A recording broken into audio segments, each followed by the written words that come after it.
Hey, Sports Talk Bears. It's such a help if you like and subscribe.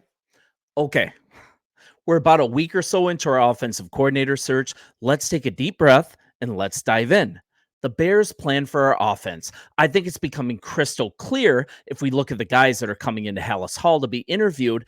It is becoming crystal clear what the plan may be here, and I'm excited about it. Maybe, just maybe, all these guys that are interviewing for the offensive coordinator position, maybe they aren't really all coming in for the top job.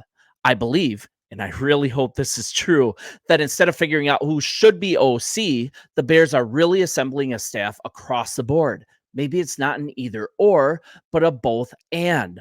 All these guys have close ties together. So let's go into this and see if you agree. Sportsmockery.com, they provoked the thought on this. They brought this possibility to light. I always want to give credit where credit is due, and they are fantastic over there. Let's look at who's been interviewed so far. I'm actually going to list them in the order of my preference to get the job. Number one, it's got to be Seahawks offensive coordinator Shane Waldren. I think he's the best choice, hands down, to take this role. So let's look at his most recent work to make it easy. In the 3 years with the Seahawks, Waldron's offenses were top half in the league in points per drive, 16th, 10th, and 12th, and EPA per play, 14th, 13th, 10th. He did this, though, with an aging Russell Wilson in 2021, and more impressively, with Geno Smith in 2022 and 2023. Smith, who many had long considered a bust, right? We didn't think he had a chance to be a starter in the league anymore. He was resurrected under the tutelage of Waldron, and he had a Pro Bowl year. That's fantastic. I love this for either a similar rehab for Fields, or he's a great choice for the quarterback that might be drafted if we decide to go that route. So let me get rid of this story, if you would. Thank you. Number two, it's got to be 49ers passing game coordinator Clint Kapp. I've stated my hesitance on him. You can go back a couple shows, but he's a young innovator, and he's from the coaching tree we're shaking for our next offensive coordinator, as is Waldron. So I think the main selling point might be this.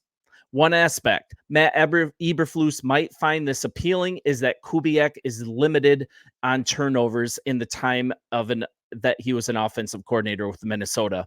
On 604 total pass attempts, the Vikings only threw 7 interceptions under Kubiak. That's 1.16%. That was the best in the league at that time. In 2023, let's look at our home team. We're in the bottom third of the NFL. We averaged close to an interception a game, 0.9, and threw an interception on 52.9% of our games. That is not good. He is a good hire, but I'm not so sure that he's my choice at offensive coordinator. Let's go to number 3, Seahawks quarterbacks coach Greg Olsen. He's obviously on Shane Waldron's staff right now before Pete Carroll stepped down. I think he was fired, but he stepped down. He was on our staff back when Jerron was our coach, if you remember. I'm trying not to hold working under John Shoop. I'm trying not to hold that against him. I'm still a little traumatized even after all these years. But he's long on experience. I feel he's best served as a top of the line quarterbacks coach. But let's be honest, he's bounced around a ton. But here's the short book on him. I think this is the most important. His greatest attribute is his ability to get production out of almost every single quarterback he's been given, regardless of style. In 2006 with the Rams, that's quite a while ago, but he guided then quarterback Mark Bulger, not a Hall of Fame player. He guided him to a 4,000-yard season, which at the time, that represented only the 4th team to do so in NFL history. That's a huge thing. And for much of his career, he's followed John Gruden around.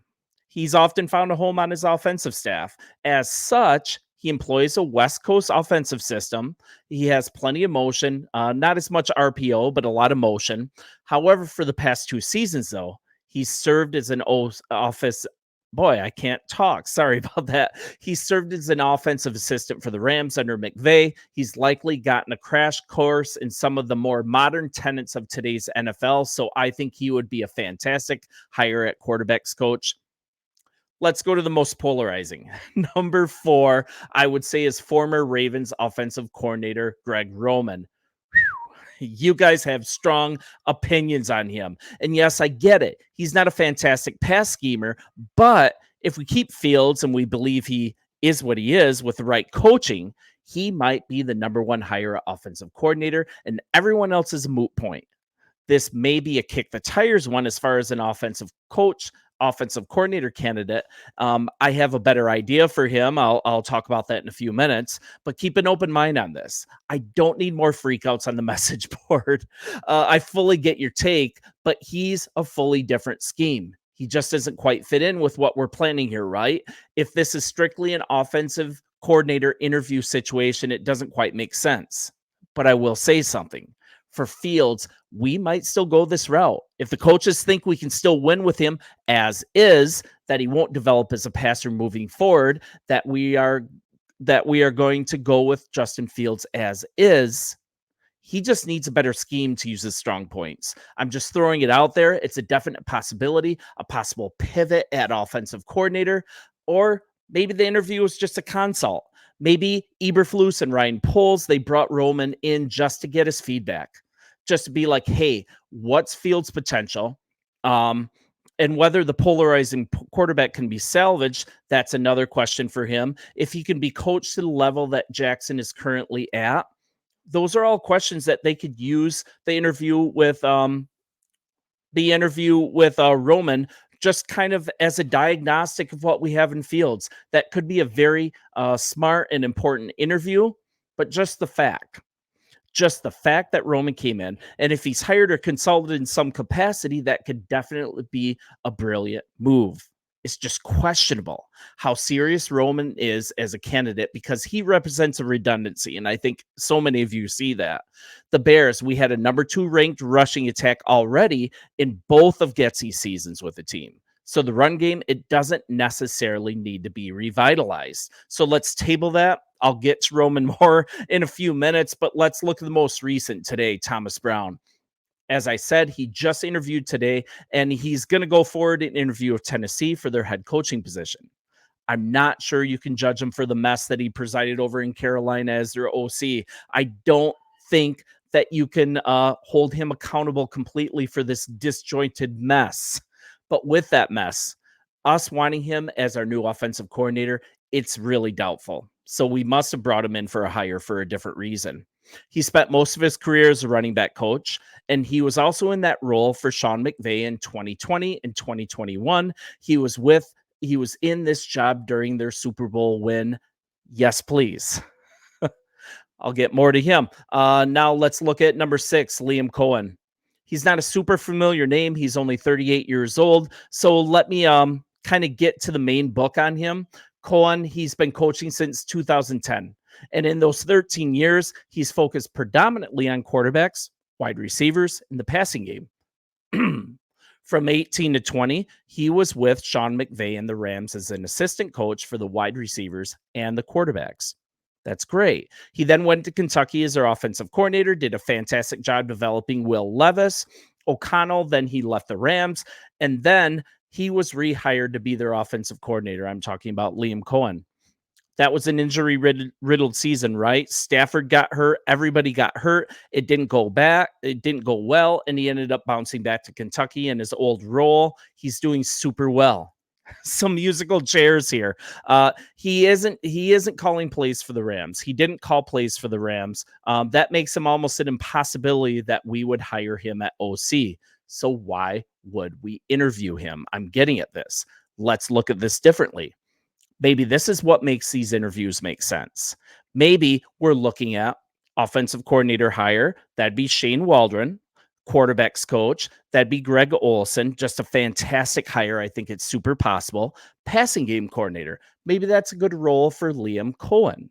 Running game coordinator. Here come the messages. Roman. If he can play nice, if he can be flexible, and if he's also happy in that role, keep in mind he was out of work and needs to rehab his image possibly. He could come on staff as a running game consultant, an offensive consultant. I'd be in on that. Or if Roman doesn't work out, maybe that's why Thomas Brown was here. He fits the scheme. He might have a hard time getting another offensive coordinator immediately after the dumpster fire in Carolina. I definitely don't see him being hired as a head coach in this coaching cycle. He's probably going to be looking for a job. He may go back to his first love and be settled into that role for us. I would love to see that. Dark horse, us just deciding to double down, choose Roman as our offensive coordinator, but then none of these interviews make any sense at all. It doesn't matter if I think it's a brilliant hire at that or not. It just doesn't seem to fit this puzzle that's coming together. And I think our strategy, I think our plan is becoming crystal clear. And I pray and I hope that this is it. You guys, let me know what you think. Like, subscribe, definitely leave messages. I'll interact with you there and appreciate each one of you. This is a great off season already.